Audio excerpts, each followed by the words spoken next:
We zijn een paar jaar geleden begonnen met een combi-team. Dat is een team bestaat uit financieel-economische experts op het gebied van recherche, financiële recherche. En een deel van de landelijke eenheid van de politie in Nederland. Met een team van ongeveer 45 mensen die zich echt richten op het vinden van crimineel vermogen. Het afpakken van crimineel vermogen. Dus eigenlijk ook de onverklaarbare vermogens die bij de criminelen zitten. En daar gaan wij achteraan om te zorgen dat criminaliteit niet loont.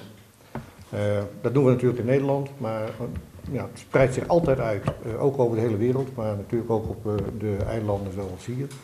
En zo hadden we een half jaar geleden ongeveer wat signalen dat er via Bonaire investeringen witwasgelden zouden stromen. En we hebben overleg gezocht met het Openbaar Ministerie. En zijn eigenlijk al onder het gezag van het Openbaar Ministerie, Bonaire, aan de slag gegaan om dit onderzoek te starten. De stand van zaken nu is dat er op dit moment nog behoorlijk wat doorzoekingen lopend zijn. Dat zal ook nog wel een poosje duren. Dat is lopend. De resultaten ervan ken ik nog niet precies.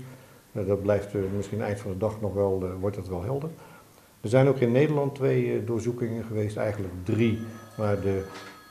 Maar de derde is een vordering van informatie bij een accountantskantoor en 2 echte doorzoekingen.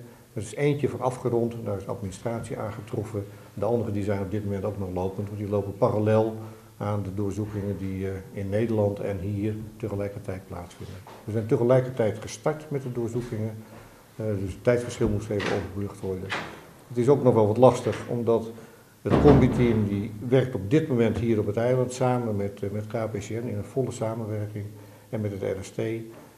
Dat was nog wel even lastig om alle mensen hier naartoe te krijgen en de techniek hier naartoe te krijgen. Het is allemaal wonderbaarlijk goed gelukt en ik ben dankbaar voor de samenwerking met KPCN, moet ik eerlijk zeggen. En als het in het vervolg datzelfde soort signalen weer komen, dan zullen we zeker weer dit soort onderzoeken gaan starten.